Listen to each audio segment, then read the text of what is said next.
Estamos ahí viendo Génesis capítulo 3, se los invito para que abran sus Biblias ahí. Ahorita vamos a leer el pasaje, pero antes yo voy a presentar una necesidad por un varón que se llama Anthony, es un americano. Él trabaja también en la compañía donde yo estoy trabajando. Me ha tocado verlo en algunas ocasiones. Él es el encargado de la bodega, de que todo esté en orden allá, si hay faltantes, etcétera, él tiene que tener todo en orden ahí. Y también en ocasiones él se encarga de llevar el material a los trabajos. Más que nada ahí es donde yo lo he visto, lo conocí a este señor Anthony.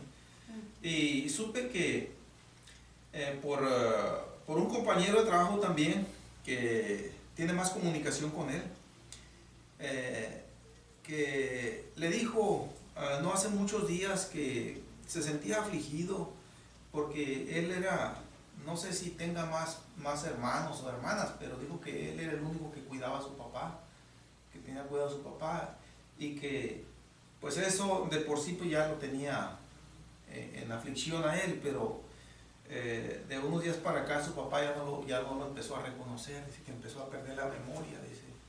Y cuando mi padre se me queda viendo y no me conoce, me siento mal, dice, me dan ganas de llorar y me pongo mal, dice, que mi padre, dice, pues ya no me conozca.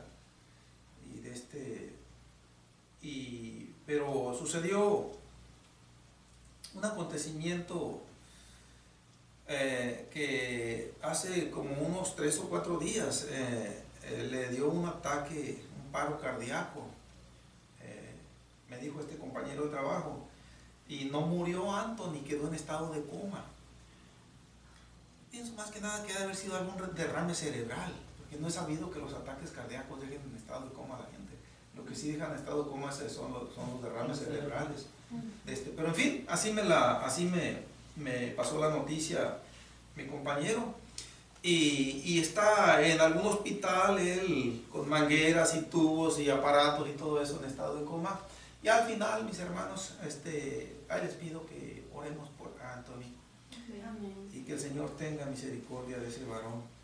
Ahora sí, les invito para que me acompañen en la lectura de la palabra de Dios. Génesis capítulo 3.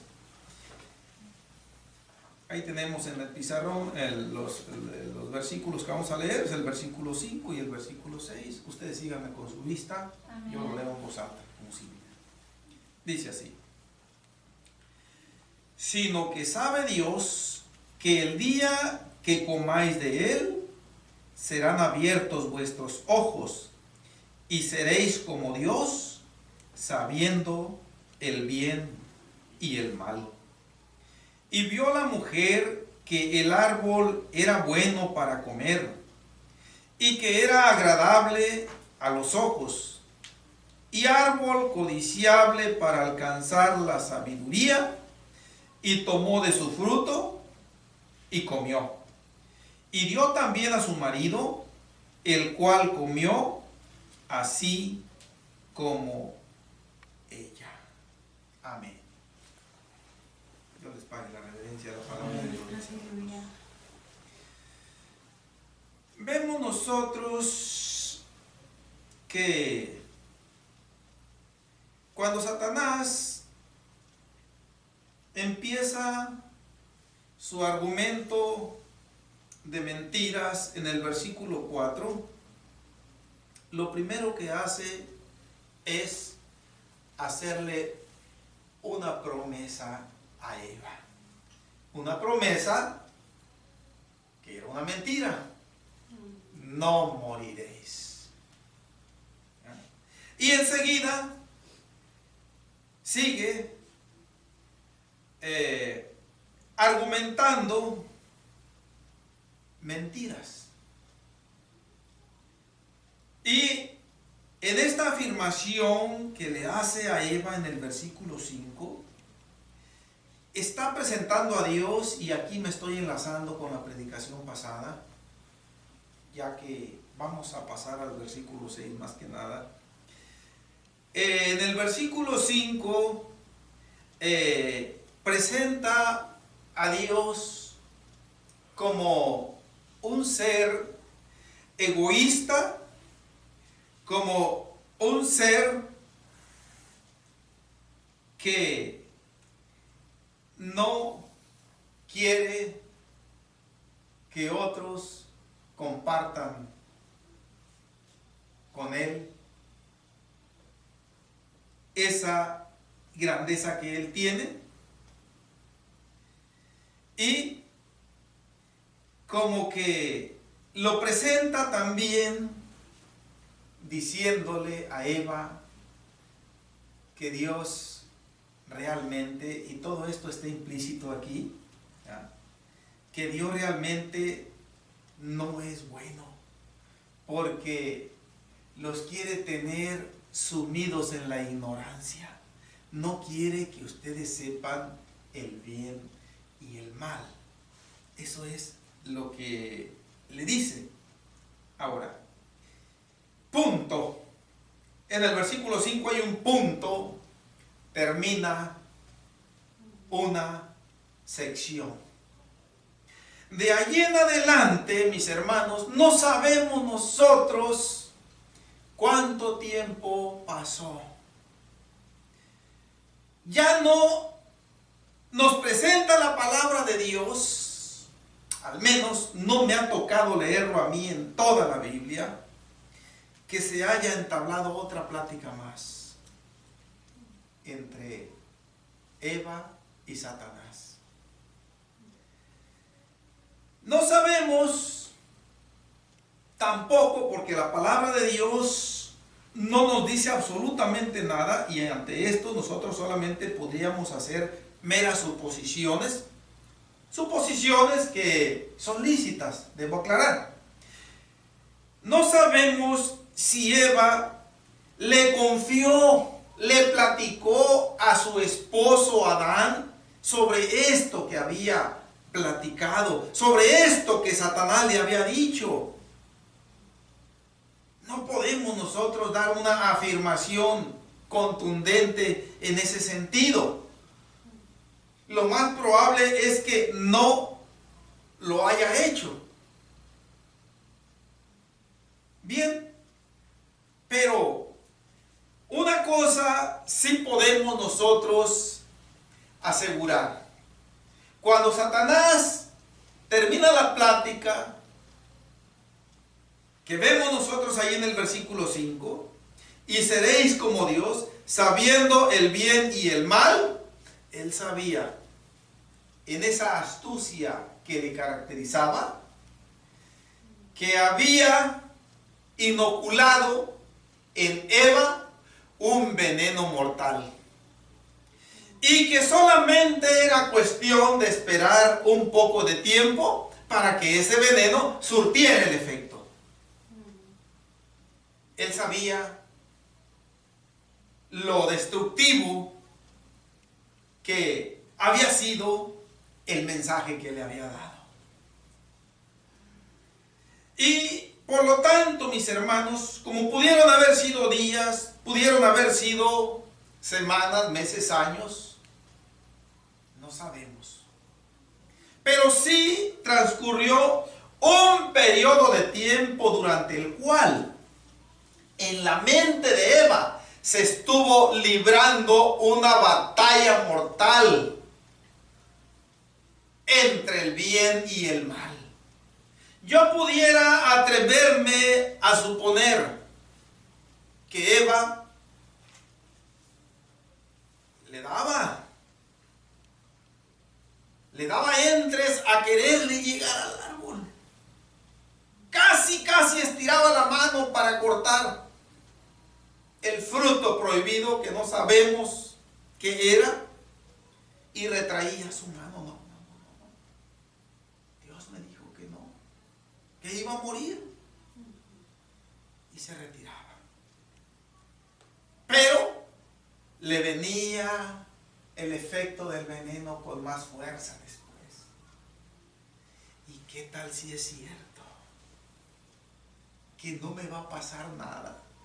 ¿Qué tal si es cierto que en el instante en que coma ese fruto, yo me voy a elevar a las alturas, así como Dios?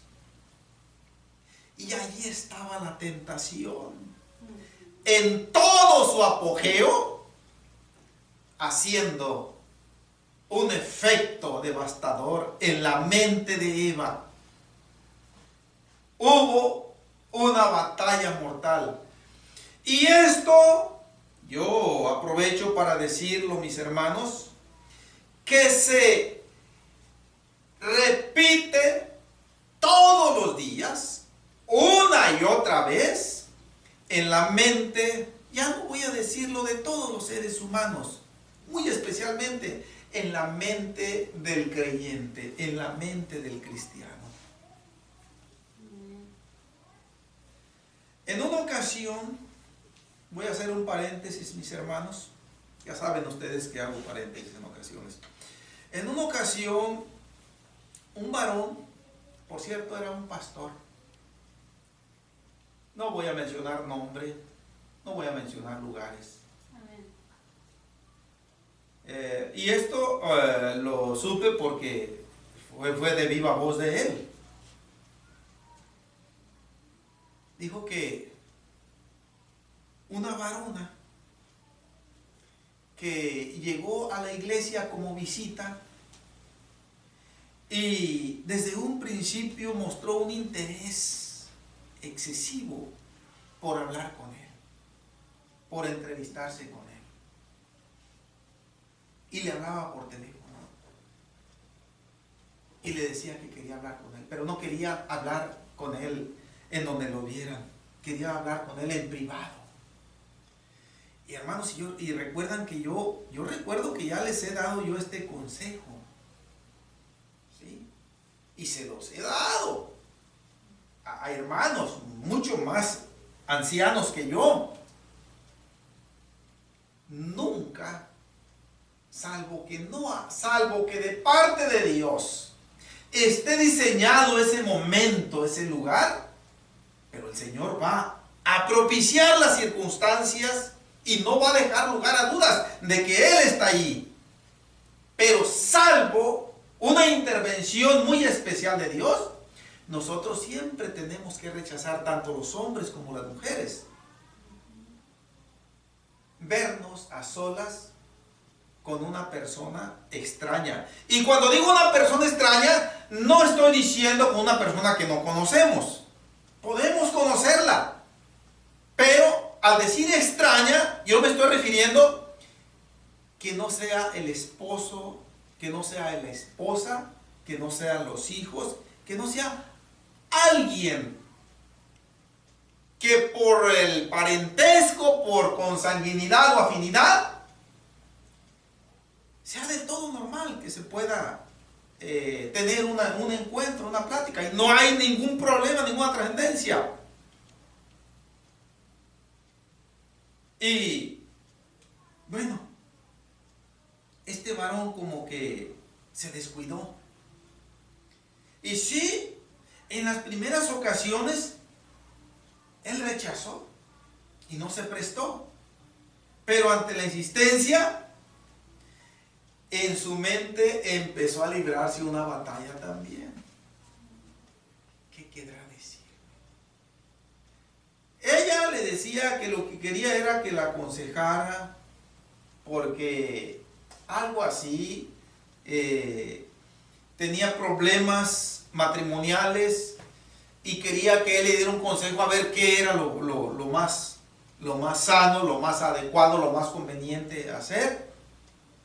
Bueno, no está mal, está correcto que se acuda a un pastor para pedir un consejo, pero él debió haber dicho desde un principio: mire, nos vemos en tal horas, nada más que vamos a estar yo y mi esposa, ¿ya?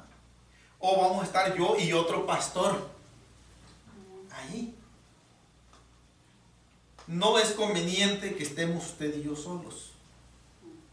Tenemos que hablar así de claro, aunque la explicación o el razonamiento parezca que es un poco maleducado, inadecuado, hermanos, pero tenemos que decirle al diablo: no nos vamos a prestar para tu jugarreta. ¿Ya?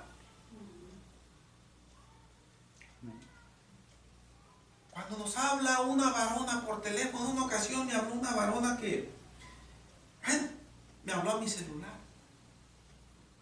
No me acuerdo si me habló al celular o habló al teléfono de la casa como todavía lo teníamos. Y pues me preguntó por mi esposa. Le dije, no está trabajando. Y ya como que se olvidó de ella y empezó una plática muy animada conmigo. Dije yo, bueno, esto ya no me está gustando.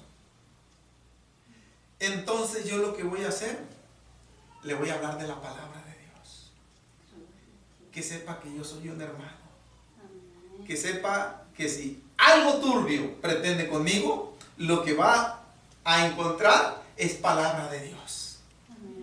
Y empecé a hablarle de la palabra de Dios. Ya empezó a decirme que estaba separada de su esposo y necesita reconciliarse. De parte de Dios no tiene permiso para juntarse con otro hombre, mientras su esposo viva, mientras estén casados. Y así, mis hermanos, tenemos que desenvainar la espada desde un principio con toda claridad. No tenemos nosotros por qué adentrarnos en el terreno del enemigo como poniéndole oído un poco. Este varón no tomó precauciones hasta que no me dijo si había sido a petición de ella o acordaron ambos que se iban a ver en un hotel. Y la primera vez que se habían citado, dice que él llegó en el carro, ahí enfrente del hotel. Llegó y se fue. ¿Qué estoy haciendo? Pero con otra comunicación, otra vez llegó y ya no se fue. Se bajó, se vieron, se metieron a un cuarto. Lo que afirma es que no hubo nada. Pero yo digo, pues solamente Dios sabe. Ahí sí que solamente, yo no me atrevo a hacer un juicio. Lo que sí digo es que todo eso está mal. Es meterse en la guarida de Satanás. Si yo no tomo, no fumo, no frecuento antros de vicio, ¿qué negocio tengo adentro de una cantina? De una taberna, de un bar. Hago la aclaración que la mayoría de los restaurantes cuentan con licencia para vender también cerveza, entre aguas frescas y refrescos. No es malo que vayamos a esos restaurantes, hermanos. Lo malo sería que también le entráramos a la cerveza, ¿no? Pero pedimos agua, pedimos refresco, lo que sea. Bien. Esto es lo que pasó con Eva. Cierro el paréntesis ya. No sé qué pasó allá en el cuarto del hotel. Lo que este varón dijo es que no había sucedido nada más. Que le vinieron fuertes reproches de conciencia, pero tan fuertes que también se salió y se fue. Y hasta ahí, mis hermanos, lo que haya sido, si pasó o no pasó un acto de adulterio, pues él, ella y Dios lo saben solamente. Lo cierto es que llegar a esas alturas ya indica una condición espiritual derrotada prácticamente ya. Y nosotros, mis hermanos, no tenemos por qué coquetear ni en lo más mínimo con la tentación, con el pecado. Eva sí estuvo coqueteando. Sí, quizás inmediatamente no lo hizo, pero después empezó a coquetear. Estoy haciendo suposiciones que son lícitas.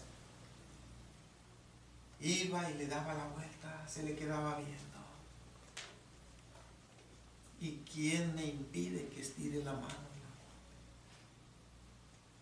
es probable que no le haya confiado a su esposo Adán esto, porque obviamente ella sabía que iba a encontrar una rotunda oposición en él. Pero, hermanos, llega lo inevitable, lo que tiene que pasar cuando nosotros coqueteamos con la tentación. Alguien dijo, coquetear con la tentación es como jugar a la ruleta rusa. Esas revólveres que le decimos que son de cilindro. Algunas agarran 5 balas, otras agarran 6 y tienen orificios. No sé, mi hermano Salomón ha visto ese tipo de armas, no sé si mis hermanos también las conocen. Tienen un orificio, ese cilindro se saca de la pistola para un lado y se le pueden cargar todos los orificios. Cada orificio es para que se le meta una bala. Pero la ruleta rusa consiste en que nada más se le pone una bala al revólver. Y todavía hay gente muy tonta que lo hace y ha muerto así. El último que me tocó saber parece que fue un policía de allá de Guamuchi. Se le mete una bala nada más. Y regularmente esto lo hace la gente cuando está tomando, que se envalentona. Y para que no digan que yo soy miedoso, yo también le voy a entrar. Se juntan 3, 4 con una bala en el cilindro. Antes de volverla para atrás, le dan vuelta al cilindro. Rápido así, y no se sabe, la bala no se vio dónde quedó. ¡Pum! Lo cierran. Y no se sabe en dónde quedó la bala. Como pudo haber quedado en la recámara para que sea disparado en la primera acción, pudo haber quedado en otra parte. La cuestión es que muchos han muerto así en la ruleta rusa. Y jugar con la tentación es algo semejante que jugar a la ruleta rusa. Sí. Y nosotros tenemos que tomar desde esta perspectiva, así de serio, para que nunca vayamos a hacerlo, mis hermanos. Si lo hemos hecho en alguna ocasión, que no lo volvamos a hacer. ¿Quién decía? Mi hermano Salomón, todos los días el Señor nos está viendo. Sí. Y cuando el Señor mira que nosotros no coqueteamos ni en lo absoluto con la tentación, el Señor se siente bien. El Señor, voy a decirlo así con estas palabras, de una manera ilustrativa, con el debido temor de Dios. El Señor se siente orgulloso de aquel que no coquetea con la tentación. De aquel que le dice al pecado, conmigo no tienes buen sayo. Hermanos, y vio la mujer que el árbol era bueno para comer. Mucho tiempo ella lo vio desde otra perspectiva. Si quizás lo miraba, decía, Dios me dijo que no. La palabra de Dios estaba en una dinámica viva ahí en Eva. Fortalecida en la palabra de Dios, ese árbol está prohibido. Con una convicción, como la tenemos quizá nosotros, y no era árbol bueno para comer. Pero cuando empezó a dudar de esa ordenanza del Señor, cuando empezó a dudar de la palabra de Dios, empezó a verlo ahora sí bueno para comer.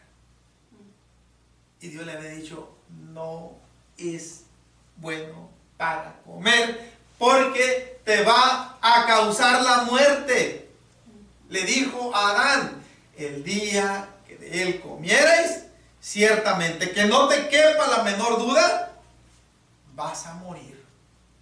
Ahí estaba la prevención con una sentencia muy drástica. Y Eva empezó a dudar. Decir que Eva incurrió en desobediencia es algo muy pequeño, es algo muy sencillo. Eva incurrió en incredulidad, el pecado que excluye de la salvación. La incredulidad es lo que estuvimos viendo en Hebreos 3, del versículo 7 en adelante, y casi todo el capítulo 4 de Hebreos, en donde el pueblo de Israel, eso es lo que mostró en su peregrinar por el desierto. Incredulidad. El Señor les había dicho, yo los voy a introducir a la tierra prometida. Y cuando llegaron a la frontera, dijeron, no es cierto. El Señor nos engañó. Todo esto se deduce y es la realidad. El Señor nos engañó porque nos trajo a esta tierra que traga a los moradores. Tiene gigantes, tiene ciudades amuralladas, tiene ejércitos poderosos. Nosotros no vamos a poder contra ellos. Dudaron también de la palabra de Dios. Esto es lo que le sucedió a Eva. Dudó de la palabra de Dios, y la incredulidad, eso sí, conduce a la desobediencia.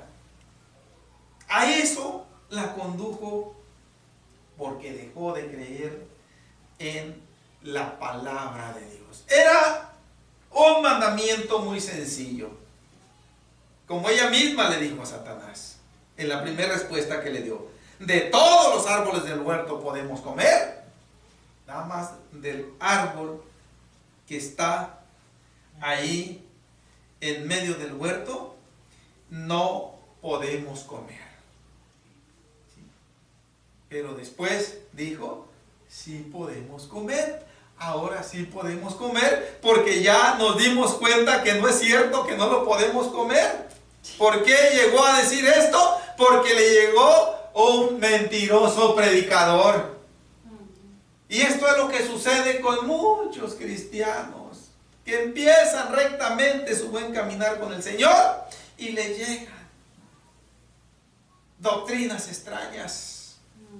Todo lo contrario a lo que decía nuestra hermana Elvia de la sana doctrina. Llegan doctrinas extrañas. No, que ya no tienes que decir Jehová, porque mira que eso no es cierto.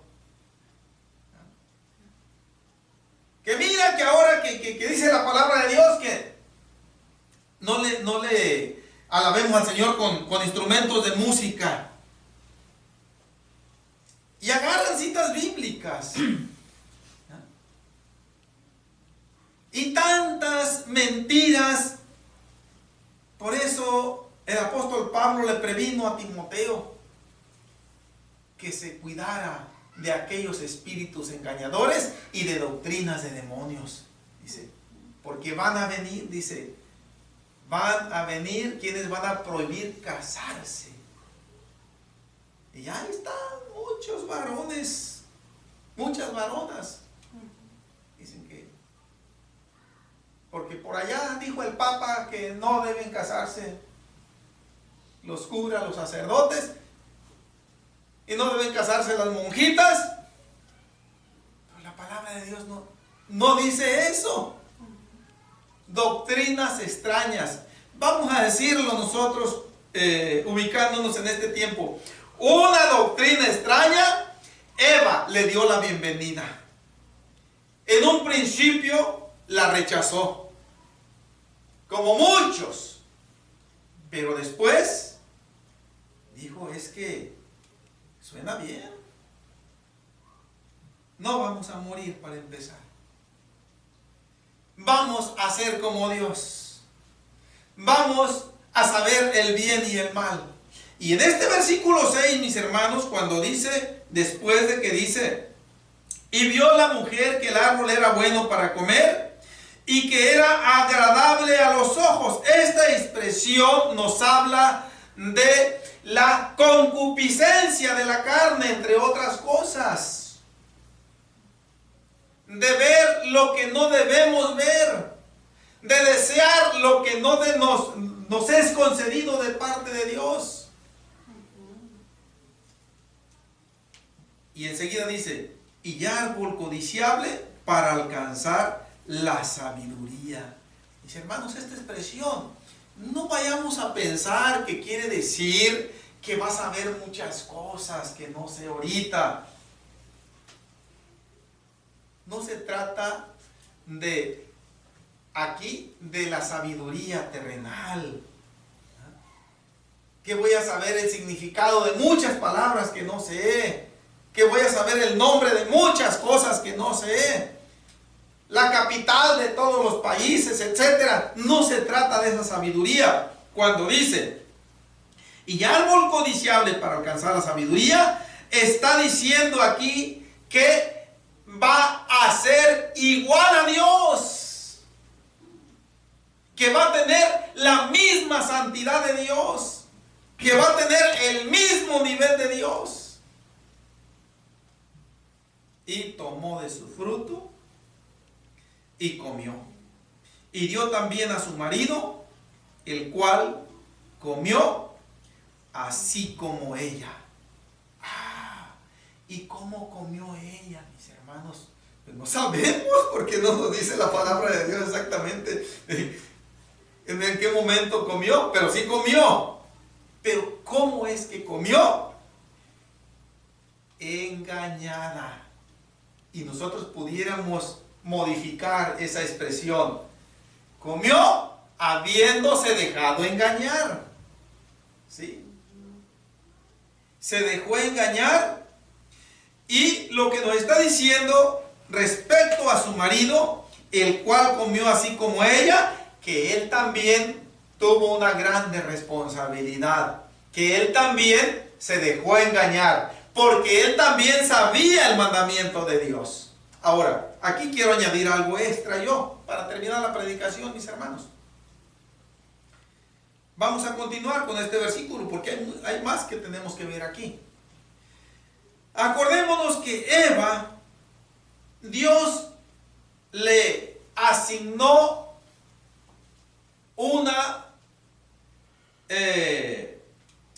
labor, un desempeño muy especial, que fue ser ayuda idónea para Adán. Ser ayuda idónea. Dice el versículo 18 del capítulo 2. Y dijo Jehová Dios, no es bueno que el hombre esté solo, le haré ayuda idónea para él. Una ayuda es alguien que va a estar supeditado a la decisión de aquel a quien está ayudando. Yo nunca he visto que, al menos allá en mi tierra, inclusive a mí me tocó trabajar en algunas ocasiones como ayudante del maestro albañil que estaba edificando la casa. Me decía, tráeme ladrillos, tráeme más mezcla, tráeme más agua, tráeme la cuchara, tráeme la plomada, y puro ordenándome. ¿Por qué? Porque yo era su ayudante. Yo nunca le dije, no, a ver, quítate tú y ahora tú tráeme para mí. No, porque él me estaba pagando.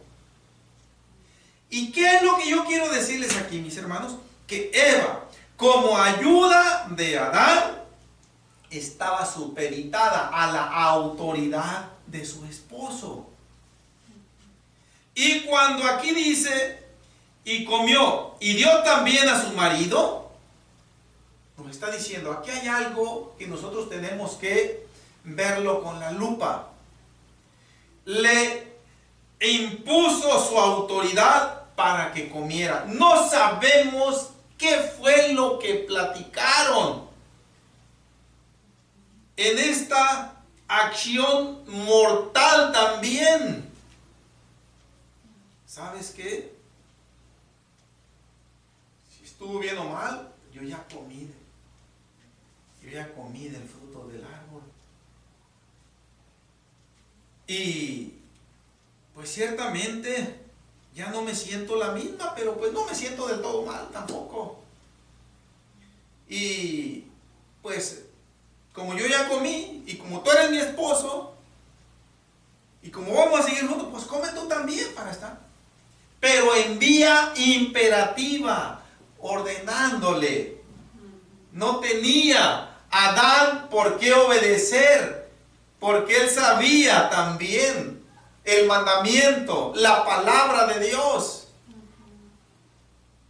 Está como si yo le dijera a algunos de ustedes, hermanos, fulano día es mi cumpleaños, vénganse porque voy a comprar un pastel y que voy a celebrar todo esto, y que ustedes me siguieran la corriente. Señores, usted será muy pastor, hermano, pero ahí no lo vamos a seguir. Como mínimo. Pero de paso, una buena reprendida también. Que Dios me libre de caer en eso, mis hermanos. Un panorama similar sucedió ahí, el cual dio también a su marido como una orden, como si Adán y Eva invirtieron los niveles que Dios les había dado a cada uno, el cual comió así como ella. Esta expresión nos está diciendo como que no hubo de parte de Adán rechazo, o cuando menos no de una manera enérgica.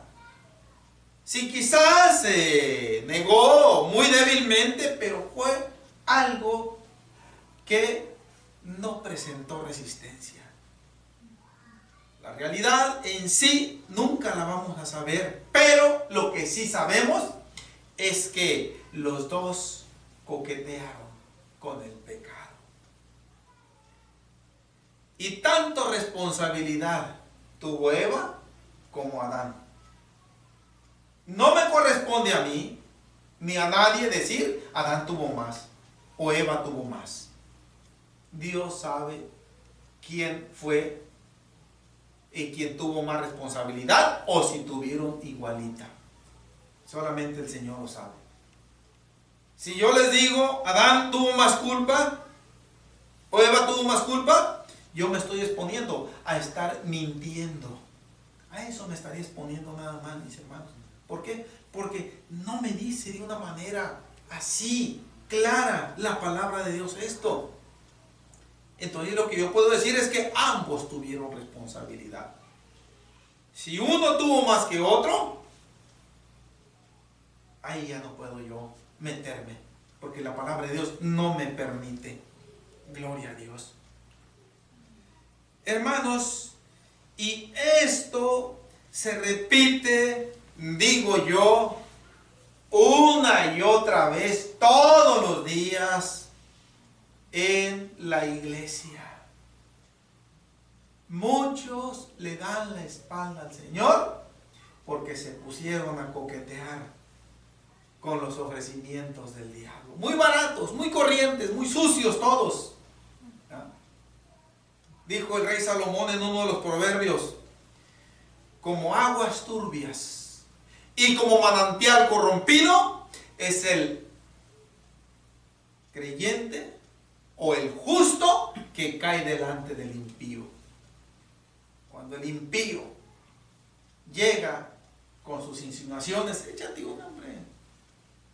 No te estoy diciendo tampoco que te emborraches, pero uno sí te puedes tomar. Te vas a hacer. cuando el justo estira su mano y se toma una, es como ese manantial de aguas cristalinas, limpiecitas, que cambia por aguas chocolatosas, enlodadas, apestosas. Así es el cambio que se opera, mis hermanos. Así es el cambio que se operó en Adán y en Eva. Vamos a dejar hasta aquí la predicación esta noche. Vamos a continuar porque hay más que ver aquí en este versículo 6. Antes de pasar a los que siguen del 7 en adelante, porque el título de la predicación es El pecado causa de ruina, y vamos a ver el desenlace, la ruina tan grande que se dejó venir y que Dios se las aplicó a Adán y a Eva, pero porque se transgredieron los límites. Dios nos ha pintado una rayita bien marcada y nos ha dicho: de aquí para allá no pase. ¿Sí? Si ustedes pasan de esta marca que yo les pongo, es bajo su responsabilidad. Yo no les garantizo ninguna protección del otro lado. Mucho menos les garantizo que van a estar en paz en la eternidad. Pero si ustedes se mantienen de este lado de la marca que yo les he puesto, yo les doy mi palabra que todo va a estar en sana paz. Todo va a estar tranquilo. Nada más. Dice el Señor: guarden mi palabra. Hermanos, cerramos nuestras Biblias. Vamos a orar.